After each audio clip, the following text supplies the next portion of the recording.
Oke, mari kita langsung bedah kasus ini. Selamat datang di analisis mendalam kita kali ini.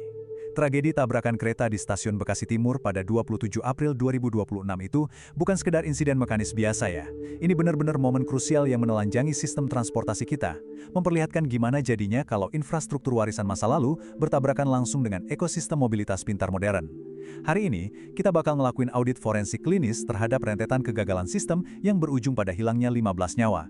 Kita bakal lihat sama-sama gimana kelalaian manajemen risiko yang nggak diaudit dengan benar bisa memicu bencana sistemik sebesar ini. Nah, ini dia 5 agenda utama yang bakal kita lewati hari ini. Mulai dari efek domino tragedi sampai ke wacana abadi dan defisit akuntabilitas. Rantai peristiwa ini tuh contoh paling sempurna dari Swiss cheese model kecelakaan, di mana lapisan pertahanan yang seharusnya melindungi kita malah gagal satu persatu. Bagian 1.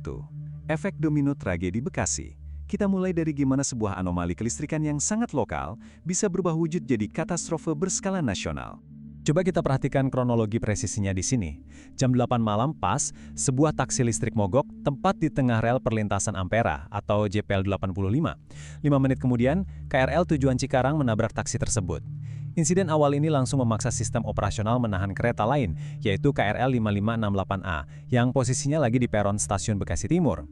Tapi, puncak tragedinya justru baru terjadi 52 menit setelah mobil itu mogok. Di jam 20.52, kereta jarak jauh Argo Bromo Anggrek menghantam bagian belakang KRL yang lagi tertahan tadi. Sebuah reaksi berantai yang benar-benar mematikan. Dan tahukah Anda berapa kecepatan Argo Bromo saat benturan akhir itu terjadi? 110 km per jam. Bayangkan, sebuah kereta ekspres antar kota yang sangat masif menghantam gerbong penumpang yang posisinya diam tak bergerak dengan kecepatan penuh. Realitas yang sangat mengerikan ini jelas memunculkan satu pertanyaan forensik yang besar. Kenapa kereta itu sama sekali nggak berhenti? Bagian 2. Anomali elektromagnetik kendaraan listrik. Buat paham pemicu awalnya, kita harus masuk ke level teknis dari kendaraan listrik modern ketika mereka dipaksa berjalan di atas infrastruktur masa lalu. Konsep kuncinya di sini adalah Electromagnetic Interference atau EMI. Jalur rel kereta api, khususnya rel KRL, itu menghasilkan lonjakan medan magnet yang intens banget di titik-titik tertentu. Ini akibat adanya arus traksi dan gesekan antara roda baja dengan rel itu sendiri. Nah, bagian yang paling menarik sekaligus krusial dari temuan ini adalah fisika failsafe-nya. Gini, saat taksi listrik itu melintasi rel, ada lonjakan medan magnet. Sistem komputer di mobil mendeteksi ini sebagai anomali kelistrikan atau korsleting parah. Buat melindungi komponen baterai tegangan tinggi, sistem langsung memutus daya secara darurat. Imbasnya, rem parkir elektronik otomatis mengunci, jadi kendaraannya benar-benar terpaku di rel dan mustahil buat didorong secara manual oleh warga. Kalau kita analisis data riset soal medan magnet rel ini, baseline medan bumi normal itu cuma di kisaran 25–65 mikrotesla. Tapi, dalam skenario ekstrim, lonjakan induksinya bisa meroket sampai 538 mikrotesla. Anomali sebesar ini punya potensi yang luar biasa besar untuk bikin komputer kendaraan ngeblank dan memicu penguncian sistem rem otomatis seperti yang dialami taksi listrik tersebut.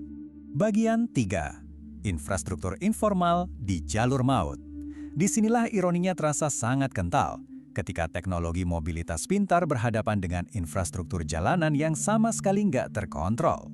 Poin yang bikin geleng-geleng kepala tuh ini, JPL 85 ini bukan jalur pelan loh. Ini koridor rel ganda yang melayani ratusan perjalanan kereta cepat dan KRL tiap harinya. Tapi coba tebak apa sistem keamanannya? Cuma sebilah bambu yang dijaga dan dinaik turunkan secara swadaya oleh warga. Secara klinis, ini adalah sebuah absurditas. Infrastruktur sevital itu dibiarkan bergantung pada sistem informal yang gak terintegrasi sama sekali dengan teknologi peringatan dini perkereta-apian. Dan data historis ini menunjukkan realitas yang sangat suram. Perlintasan Bulak Kapal dan Ampera ini adalah black spot sejati, titik maut yang udah sangat didokumentasikan. Dari tahun 2018 sampai 2025, korban terus berjatuhan. Fakta bahwa di tahun 2026 perlintasan ini masih beroperasi secara informal, jadi bukti nyata adanya celah raksasa dalam manajemen risiko sistemik oleh para otoritas terkait. Bagian 4. Kolapsnya sistem absolute block.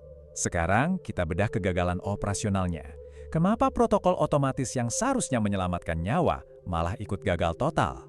Jadi, operasional kereta modern itu diatur dengan absolute block system. Ini adalah pertahanan fail-safe paling dasar. Aturannya ketat. Kalau ada ketidakpastian di jalur depan, seperti ada KRL yang lagi tertahan, maka sinyal di belakangnya wajib merah. Dan kereta yang menyusul dari belakang bakal dihentikan secara otomatis oleh sistem yang namanya Automatic Train Protection atau ATP. Nah, perbandingan ini dengan sangat brilian mengilustrasikan kegagalan mematikan tersebut. Di atas kertas, sistem ATP pasti mencegah tabrakan. Tapi realitas di lapangannya, Argo Bromo melaju santai seolah lintasan di depannya kosong melompong. Jelas ada kolaps total pada protokol pengamanan jalur malam itu. Komite Nasional Keselamatan Transportasi menginvestigasi 3 hipotesis forensik penyebab kolapsnya sistem ini. Pertama, signal passed at danger, masinisnya mungkin gagal melihat atau merespon sinyal merah. Kedua, false clear signal, jangan-jangan korsleting listrik mobil listrik tadi ikut mengacaukan sirkuit rel dan memberikan sinyal hijau palsu ke kereta di belakangnya.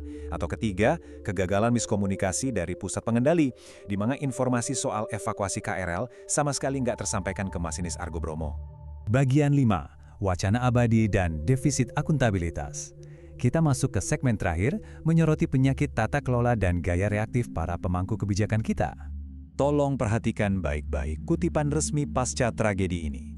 Pernyataan ini secara sempurna merangkum masalah sistemik yang kita hadapi.